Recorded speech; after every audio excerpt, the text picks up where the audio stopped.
Hello, everyone. Welcome to the 21 Hats podcast. I'm your host, Lauren Feldman. This week, Paul Downs, Jaci Russo, and Sarah Segal talk about how they wound up pitching their products and services not to consumers, but to other businesses. They all agree that selling to business is more profitable, and they all agree that it has other advantages as well. In general, says Paul, it's easier to sell to businesses because the person you're talking to, it's rarely their money. But some aspects of selling B2B can be harder. For example, how do you break through and reach the right person at a business, especially if you're trying to reach the owner directly? And of course, there's always a learning curve. Selling to a big business requires a level of professionalism that can be challenging, especially early on. Plus, Sarah explains why, even though she had to lay off people last year, she's doubling her office space this year. Jaci is exploring what policies make hybrid offices most effective, and Paul, who says he's having his best year ever, spells out the way he calculates when it's time to add employees, as he had to do earlier this year. Even in good times, owning and running a business can be a lonely pursuit. Our hope is that these weekly conversations will let owners know they are not alone in facing challenges. Same thing with our daily newsletter, the 21 Hats Morning Report, which Inc. magazine named the best newsletter for business owners and which you can subscribe to for free at 21hats.com, where you can also find transcripts of our podcast episodes and lots of other articles and interviews. Joining me this week on the podcast are regulars Paul Downs, CEO of Paul Downs Cabinet Makers, which is based outside of Philadelphia and makes custom conference tables. Jaci Russo, CEO of Brand Russo, a marketing agency based in Lafayette, Louisiana. And Sarah Segal, CEO of Segal Communications, a public relations firm based in San Francisco. The episode is titled, I Used to Sell to Consumers. Before we get started, I want to play part of an interview I did with Steve Baker, who is a vice president with our sponsor, The Great Game of Business. In this segment of our conversation, I asked Steve about a presentation I saw last September at the Great Game Conference.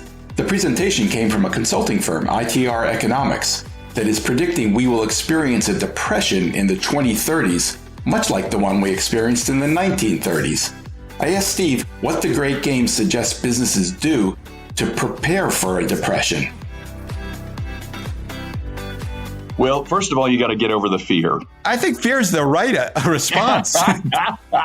Well, absolutely. The fear is the problem, right? And think about the last depression. The only thing we have to fear is fear itself. That's what Roosevelt said. What we have to do is we have to say, okay, look, we know it's coming. I said earlier, the world breaks every 10 years anyway, but we have the silver tsunami happening. When this pig goes through the python, so to speak, we're going to run out of people. Look, Japan is already dead as far as zero population growth. Germany already dead. And when I say that, you know what I'm saying. It's about their workforce. China by 2050 will be half the population it is today. Why on earth does Steve Baker know this stuff? Wait, half the population or half the population growth? Half the population. Remember, they had a one-child mandate for many, many years. They did it to themselves. Here's the thing. We're going to be in a pickle, too. One of the things that will save us, believe it or not, is that we do have people that want to come to America and make a run at it. So the thing is, we're still going to have a problem. And when you look at something like that, as harrowing as a depression sounds, you got to look at it through the eyes of the experts that you can trust. We trust ITR Economics because they've been doing this for something like close to 80 years. They're 90+% accurate. As soon as you get over the nausea and the terror of there's going to be depression, you go, well, wait, is it going to be like the 30s? Is it going to be different? What does that mean? Our approach to it is this. We know it's coming. There's still years to go. And we learned something in the last recession was, hey, let's do this. Let's set aside a war chest. And this war chest is not to be covering payroll. It's not to be covering, the bills, so to speak. It is for opportunities that will present themselves during the next recession. We're approaching the depression the same way. Because guess what? If we walk into the depression with $150 million in cash equivalent, well, If it doesn't happen, we're just rich. But if it does happen, this is how we grow the next 40 years, right? Is to take advantage of all the things that will be on a fire sale. The key is, you want to buy when everyone else is selling. You want to buy when there's blood in the streets. And it's not that we're heartless, cold capitalists. It is that someone's going to buy it. Why can't good people buy it? And why can't we create opportunity, jobs, and wealth for the people who want to be a part of our organization? You have one choice. You can either be smart or you can be a victim. And I choose to be smart. You can read a text version of my entire interview with Steve at 21hats.com. And now, on to today's show. Welcome, Paul, Jaci, and Sarah. It's great to have you here. I want to start today by asking about something all three of you do, which is you all sell B2B to other businesses. And we've certainly noted that here previously, but we've never had a conversation in which we specifically addressed the challenges, the opportunities, the pros and cons of selling to businesses as opposed to consumers. This was triggered for me by a question I saw on the small business subreddit. The question was headlined, B2B is difficult. Let me read it to you. Everyone wants to be able to sell to someone, but doesn't want to be sold to, myself included. We see it here often with the sheer disdain toward marketers, cold calls, emails, really anything that wasn't asked for. I realize that selling to us types is harder. So why are we the way that we are? Is it not hypocritical? So I want to get your answers to that. But first, before we talk specifically about those questions and about selling B2B in general, I want to talk about the numbers. Until I saw this question, it had never really occurred to me to check and see what percentage of the regulars on this podcast sell B2B. And somewhat to my surprise, it turns out all of them do, including me. Of course, three have significant consumer businesses as well, Liz, Laura, and Jay. But I was kind of surprised by that. So I asked ChatGPT what percentage of businesses sell B2B. Any of you have a guess? Do you know? Small. I would say 15. The opposite. I would say the majority. And you would be right, Jaci. Paul, I was kind of thinking along your lines. Well, what's the definition of a business? Well, wait, I have a question. I'm confused. So you said, what's the percentage? The percentage of businesses that sell specifically to other businesses as opposed to consumers. And according to ChatGPT, the percentage is 75%. Yeah, but ChatGPT makes stuff up all the time. So the first thing is, I would want to know is what is their definition of a business? Because my understanding is the vast majority of businesses, if you just number them by things that are called business, are quite small, usually a single person. And so that's a huge number of businesses that probably aren't selling B2B and would be the denominator in the percentage. So I asked ChatGPT a couple of days ago, when did carrots start to be a popular food item? And ChatGPT told me, to my surprise, that it didn't happen till the 14th century. And it took about 10 seconds of looking to realize that carrots have been around in European cuisine for at least 10,000 years before that. So just because ChatGPT gave you an answer doesn't mean anything to me anymore. Here's the real question, Paul. Why on earth were you asking that of ChatGPT?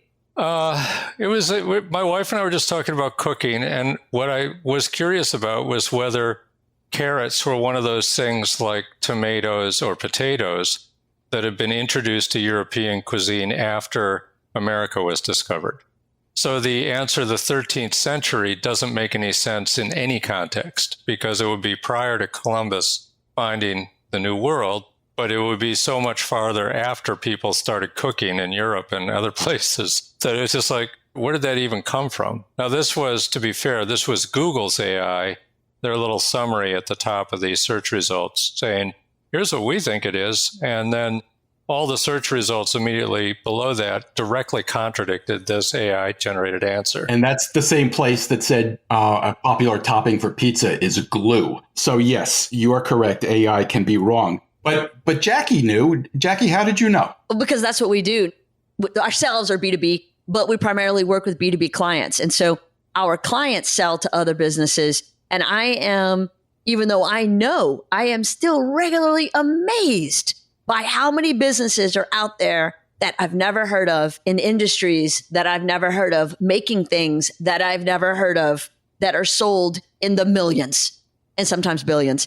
The layers of nuances in industry are fascinating to me every day. And there are far more businesses in this country that sell goods and services to other businesses for commercial use than there are businesses that are retail or open for everyone to come in and buy.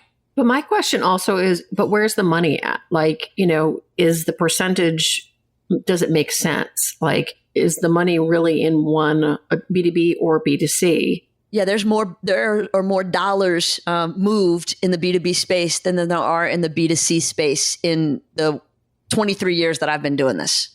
Are you typical of all businesses? I'm still very suspicious of this question because A, we don't know what the definition of a business is. We don't know how many of them there are. Are there any boundaries in terms of size? Is the size dollars? Is it employees? And then the amount sold, is that in dollars? Is that as a percentage of revenues? Like, all this is so vague. I just have a hard time with it. I would define B2B. We'll just start there. With a business that sells a good or service to other businesses. And by contrast, B2C, business to consumer, the typical way to kind of differentiate those in just terms of layman terms is in the B2C space, you typically have either a website or a brick and mortar store that is open to anyone. Just about anyone could buy and use the things you sell. And so if you look at a company that manufactures lug nuts that are to be installed in the use on 18-wheelers, that's not a regular thing that everyday people need, but shampoo and soap are. So there's your kind of two differences. Okay, that's a definition. I mean, if the answer that Lauren kicked out actually reflects that definition, sure, then I believe it. But sorry, Lauren, what did you say was the percentage of businesses by this? 75%. 75%. 75% of all businesses are primarily B2B. Yes. I find that difficult to believe. Because again, I don't know what the definition of a business is. I think you're asking some good questions, Paul. I think there are answers to them, but I don't have those answers. I do think there's still an interesting conversation to be had here, though, about what it takes to sell B2B and why you guys chose to do it and how you wound up where you are. And the questions that the person asked on the subreddit. Well, I will say that I've done both, and that for the first couple of decades of my business, I was primarily business to consumer. And then we switched focus, and now we're business to other entities besides consumers. Could be business, could be government, could be military, but it's not consumers.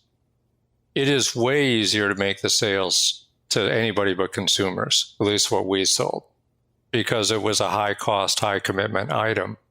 And yeah, I was going to say it depends on the price. Yeah. In general, yeah, it's easier to sell to businesses because the person you're talking to, it's rarely their money. That makes it a hell of a lot easier. Jaci, did you make a deliberate decision to specialize in B2B? We started in B2C. My first couple of years of clients were all clients in a B2C space, auto dealers and restaurants and furniture and casinos and hospitals, all kinds of general retail, B2C. I realized about 2008 that the shift that was happening in the advertising industry was going to dramatically change media buying and traditional advertising and my future. And we had a real skill set in the strategy. And we had started to do some B2B work, and we'd started to be more involved in the creation of strategic planning. And we liked that better. And quite honestly, it was more profitable. And so we transitioned. Did you have the same sense that Paul had, that it's easier to sell to businesses than to consumers? I think so. Not for the same reasons that Paul just mentioned, because a lot of the businesses that we work with, we're working with the people who own the business. And so it is their money. But I find that it's easier because it's specific. And I think anytime you can be specific, it's going to be a lot easier to have a plan for what you're going to do, to be more successful with that plan, to know what is and is not working, to implement that plan. Retail can be so much wider and therefore vaguer because it's like, who are you selling to? You're trying to sell to almost everybody. That's going to be very hard success. I'll go back to the lug nuts for 18-wheelers. There is a finite number of companies who are buying lug nuts for 18-wheelers. So it's a lot easier, I think, to be successful when you have a finite, specific number of people to go sell to. You just have to get to know them really well, develop a relationship with them, and sell. Sarah, you sell your service to other businesses, but some of them are buying your services to try to reach consumers. Do you think about this much? Does it make a difference to you, B2B, B2C? We have both. So we have a lot of consumer lifestyle clients, but we also have, we always have a handful of B2B clients. I have to say that I agree that with Jaci that B2B pays better. I mean, it just does. Don't tell the others. Yeah, they have bigger budgets. They have, they're bigger industry. They are harder in terms of what we do, in terms of press and media and social media and content. They're harder to service those because you're always challenged in trying to, some of them just want like trade recognition, but most of them come to us because they have the trade already, but they want to break through into like general business coverage. And so we do a lot of kind of content and news creation on their behalf, and which is a lot of work. So, while they pay better, we're also having to do a lot more strategic thinking for them. And then in terms of the lifestyle, they're easy. They're fun. They make the day go by quickly. You get satisfied when you find out that your client is featured in, Vogue or in, some lifestyle publication like Pop Sugar or what have you. Like, that's fun. So I like having both because I think it gives us a balance and we're able to take learnings from each kind of client. We're learning different strategies and tactics. So the person who wrote this question on the subreddit has a slightly different perspective than you guys, I think.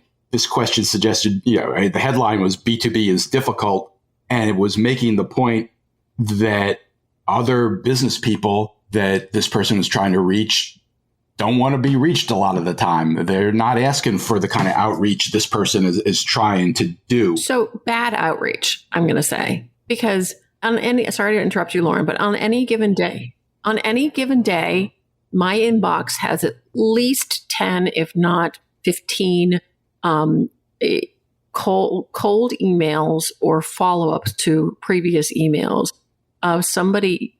I don't know why I'm like on some sort of list where people are like trying to guarantee me calls to grow my business. Like that is, I get those all day, every day. I actually posted on LinkedIn a complaint the other day about people, putting thoughts ? In the subject line, like to try to make me not realize that it was, and they all use the same tactics over and over again. It's very rare that I get a one that is valuable. There's like, I got one the other day and I kept it because it was smart. It was a great way to reach out to me. I didn't need the particular service, but the woman provided me with insights about my company and free stuff.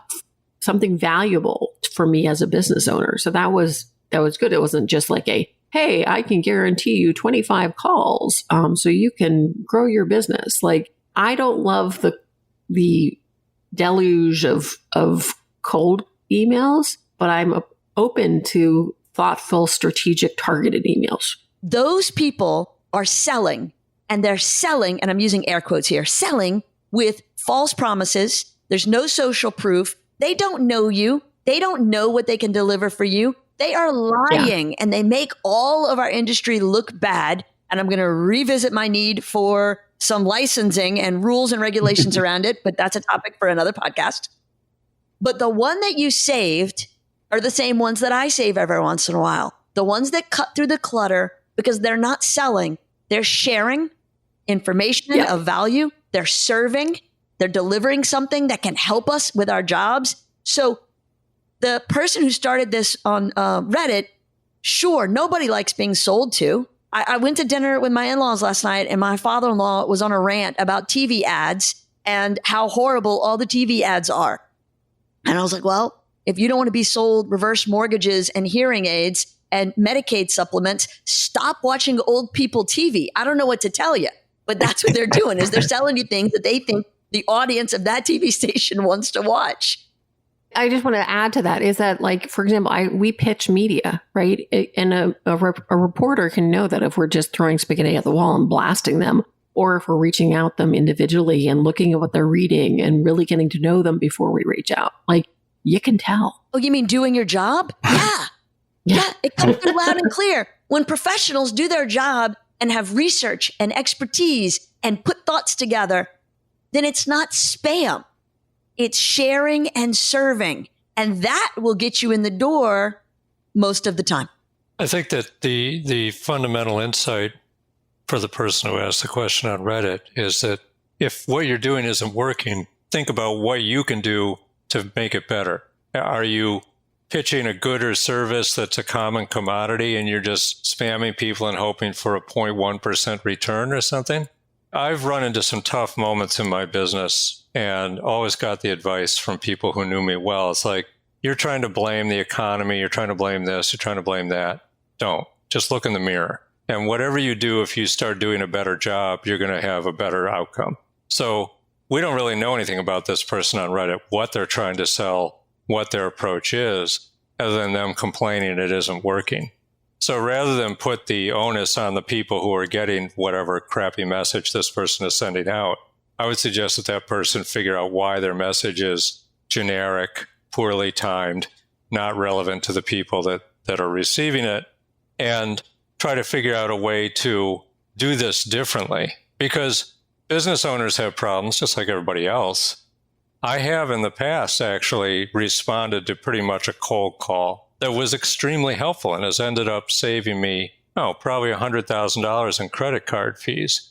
And that was someone who contacted me cold, but had a very compelling pitch that, hey, I am pretty sure that you're not getting a good deal from credit card companies, and I'm absolutely willing to explain to you exactly what's wrong. If you just send me your current statement, I'll analyze it for you. And I was like, yeah, I'm sure I'm getting ripped off by these terrible banks, so why not? And it turned out to be a great relationship and has been extremely valuable to me. So that person sent me something with a reasonable action I could take, and that was likely to be applicable to me because we charge $500,000 or more on credit cards every year, and timed it right too. So a lot of our ability to respond to messages is also just like what's happening in that particular moment when it comes across. And that's just luck. Paul, I realize it was a while ago, but when you made the shift from selling furniture to consumers to making conference tables specifically for organizations of various types, was there a learning curve for trying to reach that different customer that you had to go through? I would say yes. There's always a learning curve whenever you do anything new. Now, it's been a while, and we at first tried pretty much the same playbook that we had been doing with consumers, and we found that it was just easier to close the deal. And as I said, in my case, we're selling an expensive item, but people don't, it's not something you could just spam 1 million people and sell a table. They're looking for a table. And both in the residential and in the business context, those people were contacting me and saying, I need what you do. Now show me what you're going to do. And what we found was the same playbook worked way better for the business and government clients because the person making the decision was rarely spending their own money. And if they were a business owner and they had contacted us, then they already knew what they were in for. And these people are usually fairly prosperous, and the money just wasn't that big an issue for them. So it was a much easier business for us to be in. Transaction costs were lower. The sales cycle was faster, and I didn't have to watch a husband and wife sitting across the table from me fighting about what their dining room should be. So it had a lot of pluses to it. Jackie, when you made the shift, did you feel like you had to go through a learning curve as well? Well, we had started to do a lot of transitioning already. So where we were all B2C for the first few years, then we were kind of starting to bring in some B2B and appreciating the nuances, the differences, the larger market that we could work in, the profitability, and really the fact that industry was changing. And if we were going to stay rooted in traditional media buying, we were going to lose that battle. And so it was a very quick learning curve because we'd already started to make inroads into that area. And it was probably 18 months of meetings and discussions internally around who are we going to grow into? Are we going to go all in on an industry? We're going to become bank agency or hospital agency or lawyer agency? Are we going to stay media buying agency? Or is it going to be this B2B branding thing? And it was pretty much unanimous that that's where our strengths were. That's where the profitability was. That's where our future was. And so then it was a quick transition because we all bought into it. Hey, I want to add one other thing that we learned after doing the business for a while, which is that businesses have a vast range of different ways that they actually purchase things. And so probably the biggest learning curve for us was making sure that we knew how to look like a credible vendor to the Department of Defense or Lockheed Martin or some of these big businesses that are expecting a certain level of, like, what does the proposal look like? What is the look and feel of doing business with you? If you come off as a small person in a garage kind of business, that's not going to cut it for a lot of situations, because what the people who are buying for businesses fear the most is that they make a mistake and somebody calls them out on it. So nobody ever wants to make a mistake with a client, but it can happen. But if you do that and you scuttle somebody's career who chose you over the other options, that's a really bad thing. So we had to learn to look extremely competent to large organizations with people who were purchasing things all day, every day. And I think that is actually a fairly heavy lift for a lot of very small businesses. How do you look credible? What do you bring to the table that convinces somebody that you can actually do the job? Yeah, clearly all of you sometimes deal with people in businesses who are not necessarily the owner of the business, but sometimes I think you do deal with the owner. And I wonder how you think about approaching that. The question from the person on Reddit, I understand your response is that person is probably going about it the wrong way. But it did raise an interesting issue, I think. What's the personality of a business owner like when you're trying to sell them something? You're all business owners yourselves. I suspect that's probably helped you figure out how to do this. But I'm curious, when you're dealing directly with someone like you, another owner, is there some approach that you think about? Any of you? No, I just give them the password and slip them the secret grip handshake, and I'm in. We have segmented the people who call us into, I think, 15 different types. And one of them is the boss direct, which would be dealing with me. And yeah, those people tend to have a particular personality. But the basic way we think about them is that this is somebody who called us because they want what we offer. And let's assume that resources aren't the issue. Most of our boss direct clients are running businesses that grows from 20 to 200 million a year. If they want to spend an extra $5,000 on a feature on a conference table, they're just going to do it. Just like buying a car. If they want to buy a Lamborghini, they can do it. If they want to buy a Toyota, they can do it. So it's not about trying to trickle information. It's just show them what they asked for, put a price tag on it, say, here it is, pal. When do you want to get started? And so it's a different psychology than other kinds of buyers, because a lot of other buyers are very, very different and require a different playbook. And that is something that you can only learn by having to deal with a pretty wide range of different type of clients. I want to acknowledge what Paul just said, because I think that is the takeaway for this whole hour. So if you learn nothing else, he clearly said he uses 15 different segments. So the takeaway here is when you know your data, when you know your target audience segments, you know them well enough to have 15 different variations on that. And then he can adapt because he knows that they're coming from a different place. They have a different power and authority. They have a different want and need. They have different pain points. They have different rationales. So he is not using what I think our Reddit new best friend might be doing, which is kind of a one size fits all approach, or what Sarah and I get inundated with all the time, which is I can guarantee you 25 new clients a month, which is bullshit.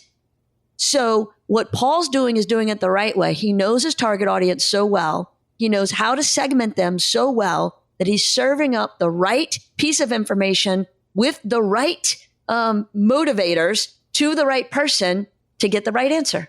And on that note, I think we should move on to a different topic. Well said. Thanks. I want to hit each of you with a specific question, but Sarah, let me start with you. Last summer, you had to, unfortunately, lay off some senior people. I understand you recently just expanded your space in your building in San Francisco. I assume that's a good sign. Yeah, it is a good sign. Yeah. Thank you for bringing up,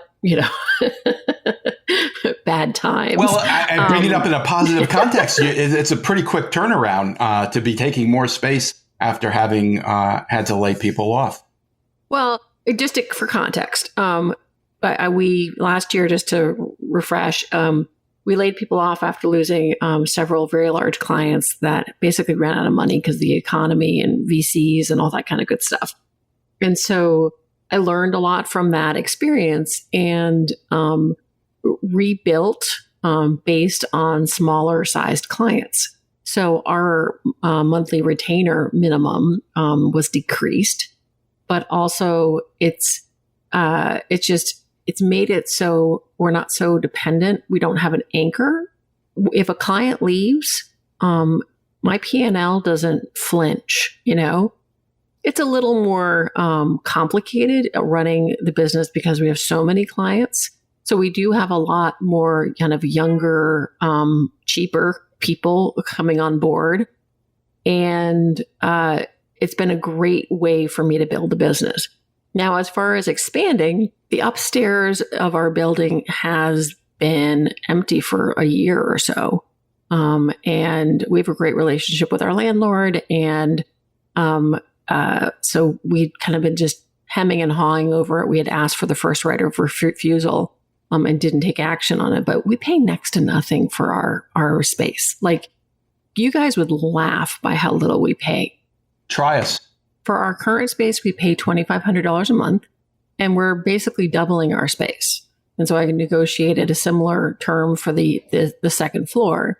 So now we have twice the amount of space, and we're going to be moving our desks to the upstairs floor. And then the downstairs floor is going to be more client facing, but it's also going to be offered out to, I know a lot of agencies and businesses and media groups that don't have offices anymore. And they're always looking for spaces where they can get together and meet with their teams. Like, for example, I know that there's one publication here in San Francisco that's a very well-known publication, and they're all remote. And I was talking to the senior editor, and she was like, yeah, we try to get together once a month, but we're always looking for spaces. And I'm like, well, why don't you use our space? So we're going to let it out as well. But we have, it's not just, our full-time staff, which we have grown slowly back up, but we also have reignited our internship program. So we actually have 3 interns starting on Tuesday. Nice. So the long answer to your short question. Well, it did sound quite positive. It is positive. I am nervous. I'm nervous as F, 100%. Why? There's a lot of anxiety with this because I'm waiting for the shoe to drop. Because it was a shitty experience last year, 100%. And I am fearful about that, but I can't run a business based on fear. I have to run a business based on, okay, things are going to keep improving and getting better. And our clients are all feeling well serviced. And so I'm not worried about our current folks. I have a great team on board. Things are good. And so I can't run a business based on the what ifs. It's a self-fulfilling prophecy. If you believe it's going to be positive, then it's going to be. Right. I was watching Oprah on like TikTok. I wasn't watching her, but she was quoted. And she was saying that the successful leader or successful business owner decides what they want, right? And what they want to become and what they want their business to be. And then they make sure that everything that they do, every decision that they make is in service to that end goal, right? And if you do that, you're not distracted by the little things or the concerns or whatever. You're just going towards that goal. It's like being in a cross country race. You have a start and a finish. You got to establish the finish, because if you say, "Hey, people, you're going to be in a race, but there's no finish," then that's just going to be a messy race. I suspect, though, that you were taking that same approach last year when things got difficult. Yeah, no, but I'm sure that Paul and Jackie have had experienced the same thing, is where it's like you do everything with optimism that you're going to grow and you're going to, continue to meet your goals and hit them. But you also have to be flexible enough to realize when the shit has hit the fan and you need to resize. I didn't want to do that. And I've talked to so many agency owners that are like, "Oh my God, it's the worst." But it had to be done, and it was sucky. But I also worked really hard to make sure that most of my people who left ended up in a good place by either offering up recommendations or connecting with people. I learned a lot from it, and I wouldn't be afraid to do it again if I needed to. But I'm hoping that because we kind of rejiggered the kind of client that we like to work with, like on the smaller side, I won't be hit with that particular reality again. Jackie, from our emails that we exchanged before the show, I gather you're still kind of figuring out the hybrid work environment. Tell us about that. Well, I think we have it figured out to a point. I occasionally get sad when I see that, because we stock the kitchen for the team, and I see bananas going to waste, and I think, man, whoever asked for those bananas to be added to the list and then they worked from home all week, they just killed a bunch of bananas. So I have to find the nuances, the little things to tweak it. Really, I was introducing the topic around hybrid for some challenges that I'm seeing with my clients. And I think it's because they seem to feel like this work from home thing that they always say with air quotes and a tone would be over by now. And I don't think it's ever going to go back to the way it was before. And I think that, a lot of our clients who have multiple offices in various time zones and sometimes different countries, whether you work from a different office location or work from home or find yourself in a company large enough to really become siloed, it's now about how do you build team culture? How do you continue to connect? How do you collaborate when you're separated by all these miles?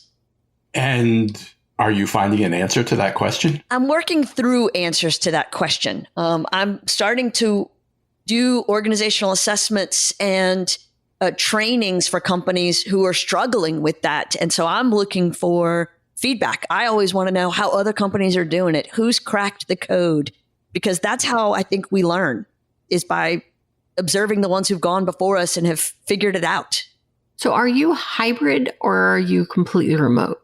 We are hybrid in the craziest way possible. And we've been like this since 2001. We operate under the assumption that people have work to do and they need to get that work done. And the time of day you do the work and the location where you do the work doesn't really matter to me. You have a desk here in this building, and I love it when you come in because I think that's fun and we can all get together and work on stuff together, and it's nice to be in the same room. But you may also work from your house or this location or that location because that works better for you. And that whole thing started for us because I was almost 9 months pregnant when I started the company. And I couldn't imagine taking freedoms for myself that people on the team weren't going to also be able to have. And that was with the second kid. So I went on to be pregnant a third and fourth kid. So I spent the first 3 years of this company just being on the perpetual maternity leave which really was just code for I'm working from home because I'm in my pajamas and I'm nursing a kid. And so it wasn't like maternity leave, like I was at home resting. You're optional hybrid. Optional hybrid. Yeah. See, we're mandatory hybrid. Oh, really? Yeah. Define that, Sarah. People have to be here 2 days a week. Honestly, I think it depends on the age of your average employee.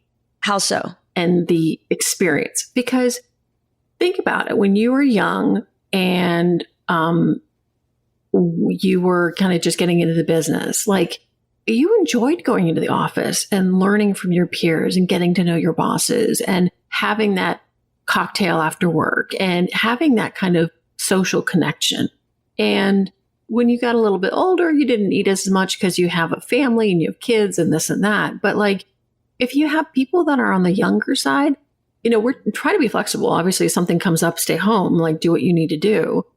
But there's a value that younger employees get. We have an employee who, she's a full-time contractor of ours, and she relocated to New York recently. And, I think she misses coming into the office because there's a vibrancy and a connection that you make with your folks. I should also say that we have a bribery program for people where we have this point system where for every additional day that you come into the office outside of your mandatory 2 days, you get a point. And then you can cash in those points for gifts and prizes. So ooh, I'll send you the sheet. Gifts? I can send it to. Yeah. The gifts. I had some of the team help me pick out the items last year. So there are things like away luggage, a round trip ticket in the United States to any destination. If you really save up your points by the end of the year, you can get a international flight. And they're small enough. They're as small as like a gift card to Starbucks. So you can cash them in however you want. But so far, I've purchased away luggage for somebody, a Yeti mug, and some Starbucks stuff. So I know that there are some people on my team that are like collecting them to really cash in by the end of the year. That's awesome. I love it. But it's not for like PT. Oh, and one is an additional like summer Friday, not during the summer, like that kind of stuff. And I'm happy to share it, and I can give it to Lauren to share as well. But like it's gamification of getting people here. And I should note that the hybrid mandatory, you have to, if you have a manager or a partner in crime on the team, your days in the office have to align with their days. That's the only other requirement, because it's pointless for somebody to come in by themselves. And so most people come in every Tuesday, Thursday. Jaci, do you think the difference between your experience with hybrid and that of your clients who are perhaps struggling with it a little bit more is simply the difference in the attitude of the boss? You embraced it because you needed it at one time yourself, and they remain skeptical and speak of, working from home in air quotes.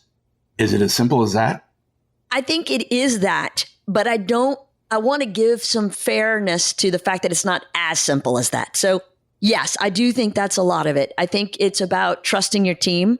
I think that I hear a lot of, and it is predominantly older men who question whether or not work is actually being done from home, or are they just doing laundry all day? I'm like, how much laundry do you have? Like, that's crazy. Who could possibly do 8 hours of laundry every day they're working from home? That's nuts. I can. Oh, really? I guess I could when all 6 of us lived in the house, but now it's just the 2 of us. And, we wear the same thing every day. So that would be impossible. So I hear bosses who say, if you're working from home, then you're more home than work. I hear employees say, my challenge is when I'm working from home, work doesn't stop. Yeah. I don't separate the two. And so I'm thinking we have some work-life balance problems. We have some trust problems. And isn't it just that the work gets done the right way on time? Isn't that what matters? So do you really care if they're doing it at 2:00 in the morning or 2:00 in the afternoon? What difference does it make? Paul, do you ever wish you could try a hybrid factory? I mean, no, not at all. I think that a hybrid factory would be incredibly difficult to manage, because at least the kind of manufacturing that we do, which is one-off manufacturing, there's really a requirement for people to talk to each other about what's going on all the time. And it's not something where you can just plan a meeting and solve all the problems. People need to be proximate so that they can just walk over to the person they have a question to, or if they need to gather some people to solve a problem. That physical proximity is a huge plus to us. Now, we do let certain positions work from home on occasion, and it's an issue because oftentimes we need to talk to those people, and then it's just not as convenient to do it. If you want to get two people to look at a piece of wood and make a decision about whether it can be used or not, it's very difficult to do that if one of them is looking at it on their phone. And so I don't think that it's even a possibility for what we do.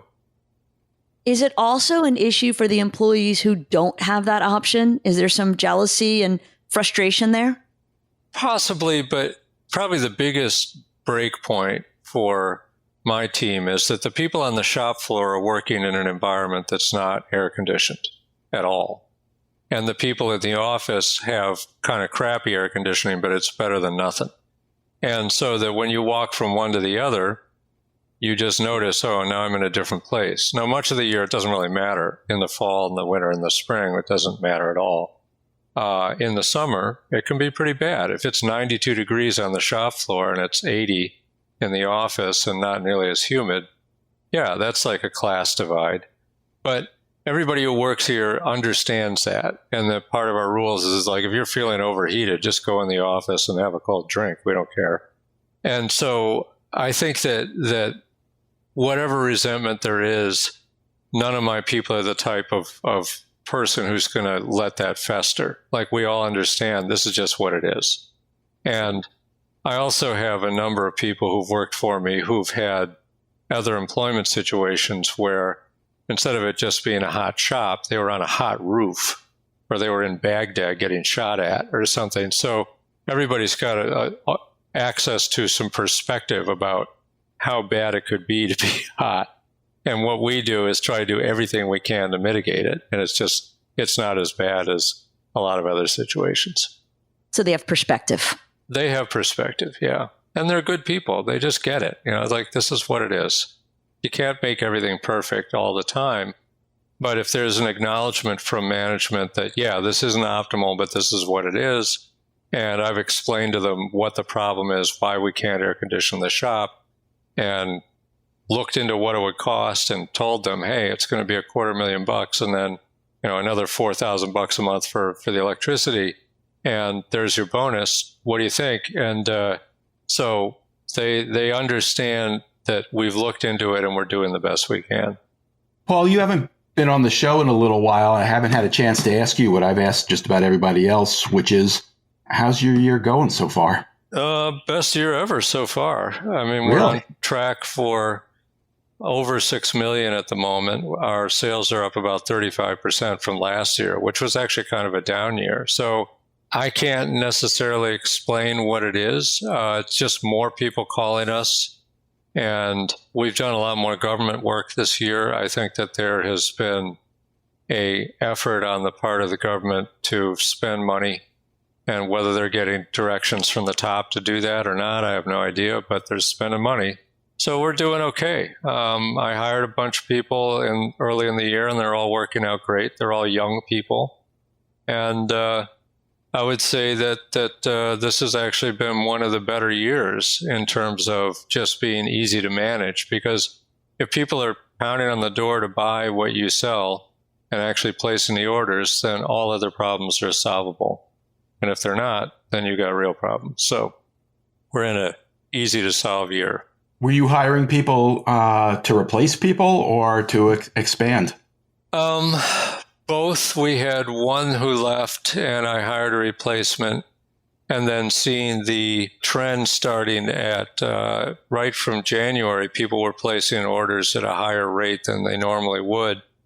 And I've got enough experience now that I know that with the exception of 2020, the year tends to be fairly consistent. Like if you project out what you sold in the first quarter all the way through the 4 quarters, in our case, we sold more than $1.5 million. And so, okay, if we project that to 4 quarters, it's $6 million.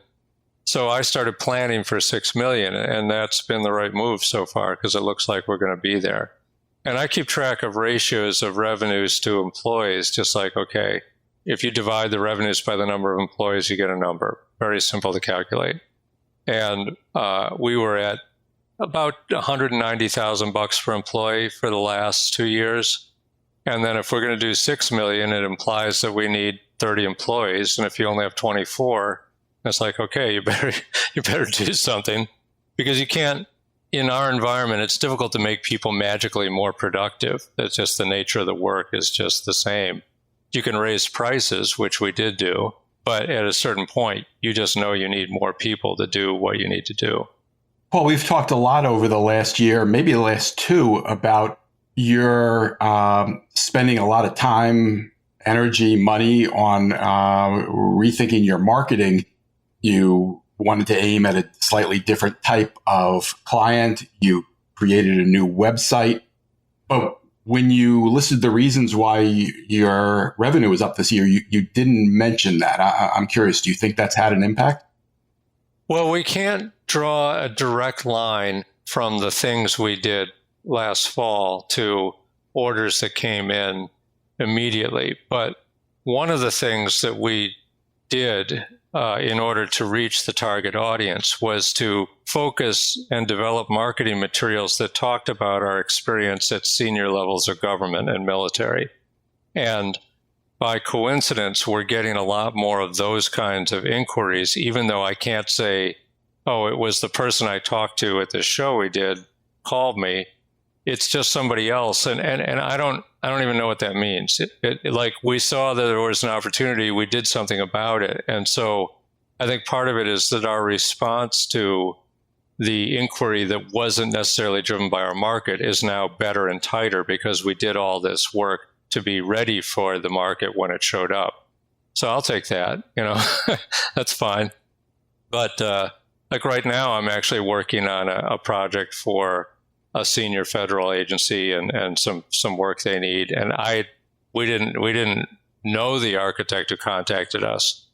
Did they find out about us from somebody who spoke, or, who knows? There's a lot of moving around in our target audience, but I will have an extremely credible response to this inquiry because we can just say to them, like, hey, we're already working at the level you're asking for.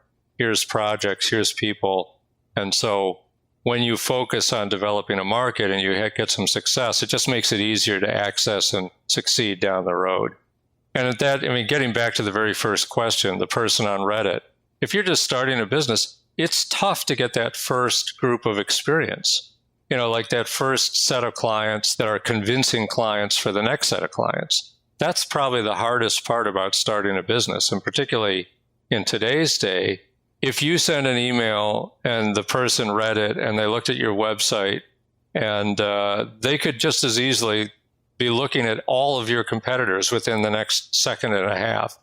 That's not how the world was when I started, but I can see that that's a huge issue for people who are trying to establish credibility and competence. And there's nothing like doing a couple of thousand at-bats in order to make yourself a more convincing prospect when you go to sell people. But it's tough to get over that initial hump. And there's no real easy way to solve that, I don't think. Well, thank you for bringing the conversation back to our starting point. That's a great way to tie it up.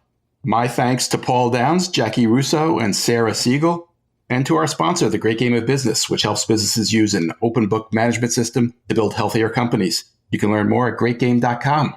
Thanks, everybody. Wait, don't leave yet. If you have a question or a comment that you'd like the 21 Hats owners to address, send it to me by replying to your morning report or by email at lauren@21hats.com. That's LOREN@21hats.com. Do it now before you forget. And don't be afraid to tell Jay what you really think. He can take it. And if you got something out of this conversation, help us reach more business owners. Tell a friend. Subscribe and review us wherever you get your podcasts. Follow us on Twitter. Subscribe to the Morning Report at 21hats.com. This episode was produced by Jess Thuberon, founder of Blank Word Productions. Okay, now you can leave. Thanks for listening, everyone.